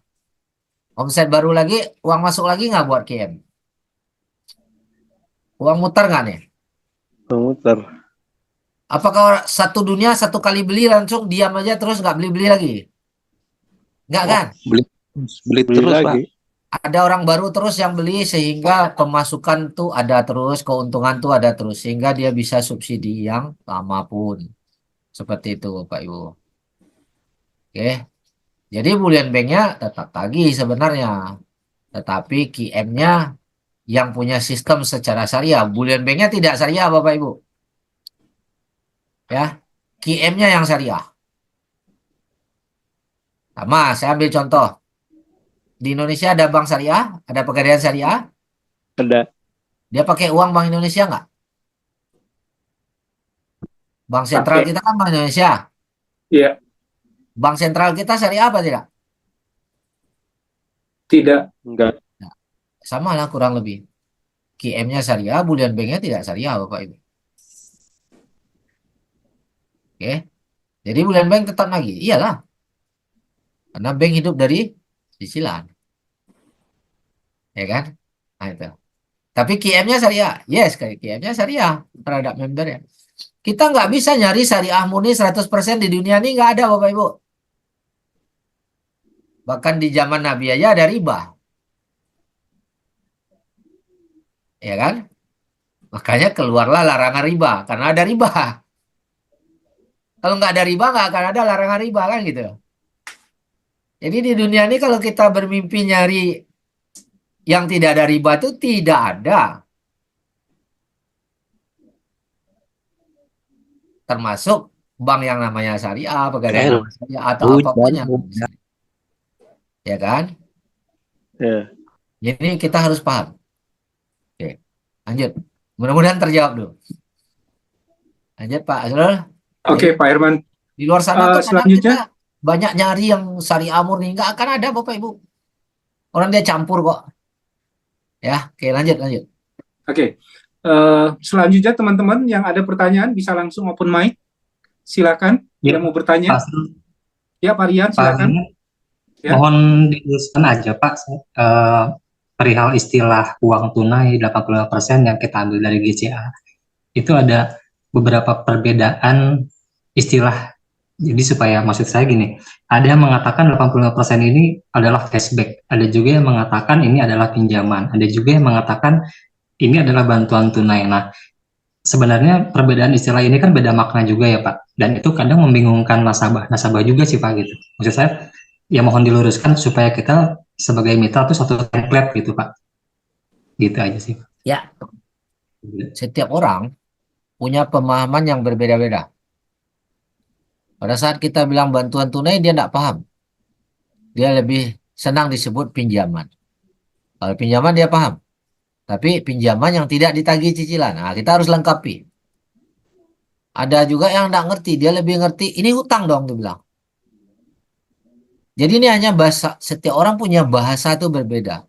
Kita nggak mungkin bisa bilang satu bahasa saja, terus orang paham enggak. Maka kita cari beberapa versi bahasa, ikuti pemahaman si prospek. Dia paham yang mana nih? Oh, menurut dia ini hutang. Oke, betul Pak, ini hutang. Tapi hutang yang tidak ditagih. Betul nggak? Yang tidak merampas barang kita, yang tidak akan melelang barang kita. Nah, jadi kita harus perjelas nih. Kalau dia bahasanya hutang, kita jangan debat pula. Oh, ini bukan hutang, Pak. Nah, jangan didebat, Bapak Ibu. Kalau dia lebih enak menggunakan bahasa hutang, kita ikuti. Oke, Pak, tapi ini hutang yang tidak ada tagihan cicilan, yang tidak merampas barang kita, tidak melelang barang kita. Terus nanti hutang ini Bapak kembalikan setelah Bapak jual emasnya. Nah, kira-kira beda nggak Pak dengan hutang yang lain? Nah, seperti itu kalau cara saya ya. Tapi ada orang yang punya cara berbeda ya silakan aja. Karena balik lagi, lawan bicara kita ini dia paham bahasa yang bagaimana. Yang penting si prospek kita mengerti. Walaupun bahasa apa kayak kita gunakan ya terserah. Bahasa itu kan cuma kata-kata. Kalau orang bicara bahasa daerah mungkin lain lagi kata-katanya. Ya kan?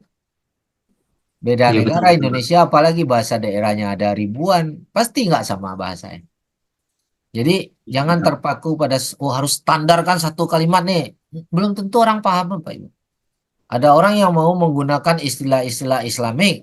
Nah, kalau orang yang diajak bicara memang ahli dalam bidang itu ya monggo-monggo aja silakan gitu loh. Ya kan? Tapi kalau orang yang diajak bicara tidak paham kita pakai istilah-istilah syariah, pakai istilah-istilah murabahah dan segala macam, orang tambah bingung kan? Nah, kalau saya berfokus tujuan kita menjelaskan supaya orang paham. Jadi gunakanlah bahasa yang bisa dipahami oleh lawan bicara. Jangan memaksakan istilah kita. Yang penting barangnya sama, pemahamannya sampai. Itu kalau versi saya. Nah, mungkin begitu Pak Rian jawabannya. Baik, baik, baik. Terima kasih banyak Pak Herman. Ya, terima kasih. Oke. Selanjutnya, teman-teman yang ada pertanyaan bisa langsung open mic aja. Kita masih punya waktu. Silakan.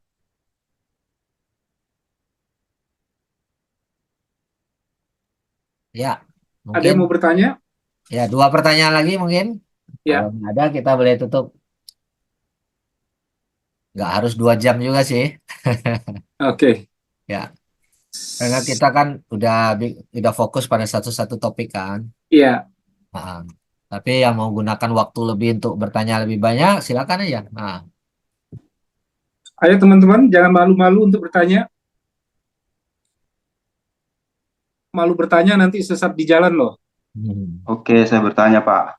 Oke, silakan Pak. Mengenai auto jual, apakah diterapkan pada GAE 10 juga Pak nantinya? Kira-kira kalau ada kebijakan baru. Kita auto jualnya harus dijelasin dulu pemahaman auto jual ini ya. Ya. Perusahaan tidak ada menjual barang kita. Itu kita harus pahami dulu. Karena kalau kita bilang auto jual seolah-olah perusahaan yang jual. Enggak. Kita yang jual sendiri, tapi nanti ada menunya. Kita boleh tulis saya mau jual di harga 2.100. Sekarang kan harga 20.50 misalnya kan. Per troy O-nya saya mau jual di 2.100. Nah, kita setting di situ, kita yang ketik.